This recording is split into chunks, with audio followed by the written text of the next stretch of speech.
Buenas tardes para todas aquellas personas que nos acompañan regularmente en estos videos que publicamos por el canal particular de YouTube, Javier Serra Betancourt, YouTube, para expresar en ellos o a través de ellos mis opiniones sobre los distintos tópicos de los grandes acontecimientos que ocurren en Colombia o en el mundo. En esta oportunidad quiero referirme muy especialmente a la manera preocupante como va tomando cuerpo la excesiva polarización de la opinión pública colombiana en vísperas de la campaña o de las elecciones, mejor, de marzo del año 2018 y por supuesto en vísperas de las elecciones presidenciales que se llevarán a cabo en el mes de mayo, la primera vuelta, y eventualmente en junio si hubiese necesidad de elegir al presidente en una segunda vuelta. Lo primero que buscamos o que debemos buscar todos es apaciguar nuestro propio lenguaje, incluyéndome por supuesto a mí. Y apaciguar el lenguaje significa necesariamente tratar en lo posible de no descalificar al otro, sino simplemente refutar al otro o a la campaña política que en un momento determinado percibamos como nuestros adversarios,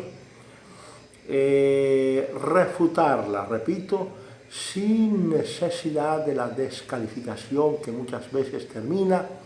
en una acusación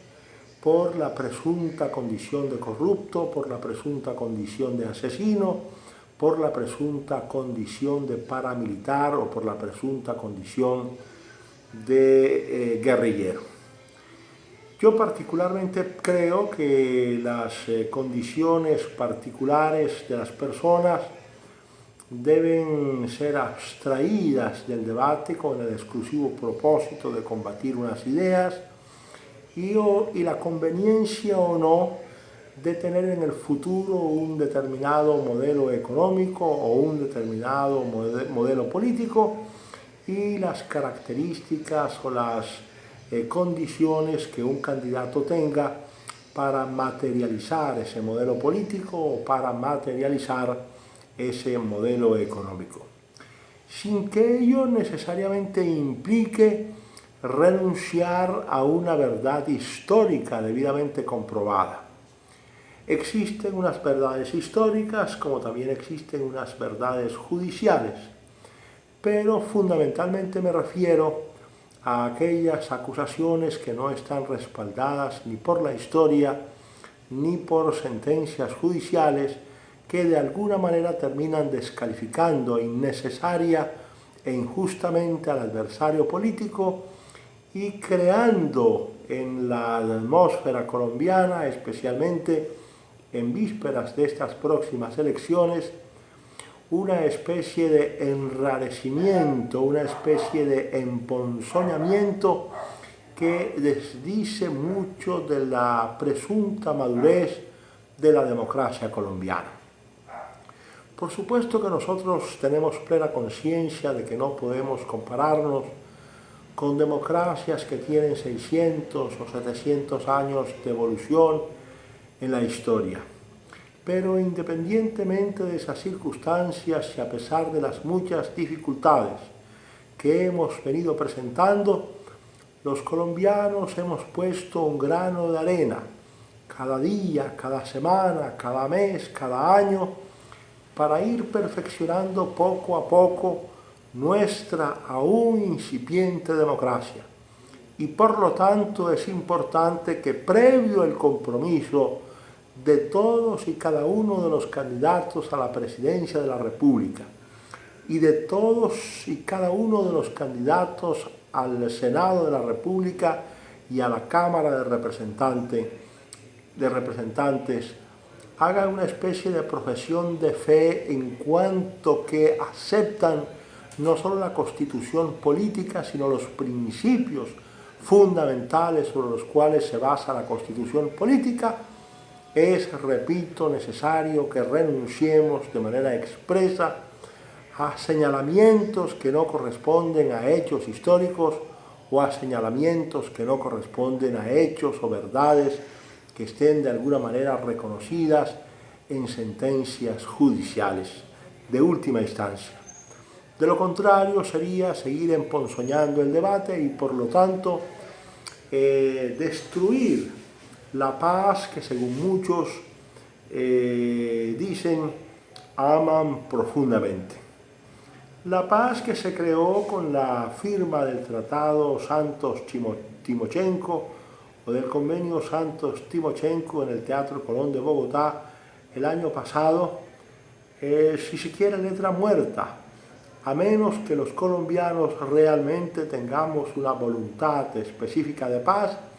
y esa voluntad específica de paz comienza por el lenguaje. Y tenemos, por supuesto que sí, todo el derecho a fustigar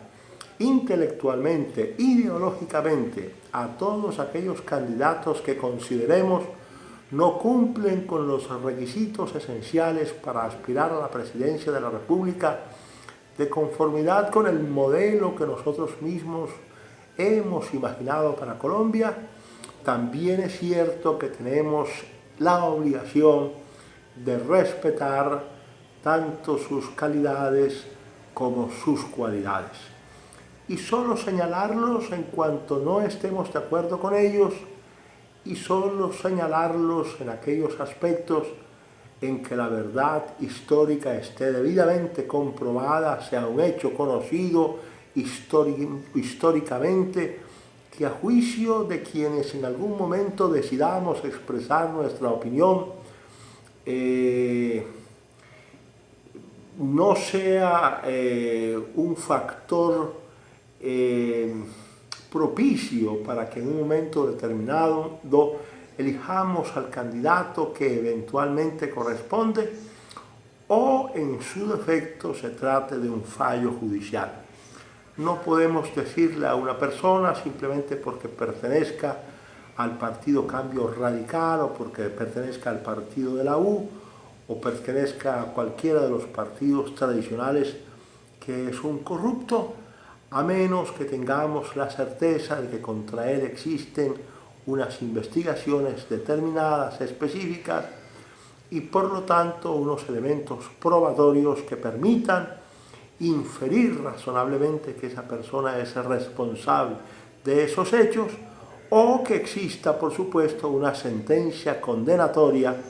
que nos indique claramente que esa persona es responsable de la comisión del delito que se había investigado y que en su momento se le había imputado. Este es pues un llamado a la concordia, especialmente a no seguir utilizando el lenguaje de la guerra, especialmente por parte de aquellos que generalmente dicen utilizar el lenguaje de la paz. En esas circunstancias tenemos necesariamente que renunciar por intermedio del lenguaje a la utilización de armas innobles y por lo pronto convertir el gran debate colombiano en una verdadera sinfonía, diría yo, de matices ideológicos, en donde los representantes de la izquierda democrática puedan controvertir a los representantes de la derecha democrática sin que necesariamente tengamos que llegar a los insultos o a las procacidades. Esto era fundamentalmente lo que quería decir a ustedes, mis amigos, y espero estén atentos para suscribirse a mi canal YouTube tan pronto como lo vea, y así poder estar en permanente contacto con ustedes. Muchísimas gracias.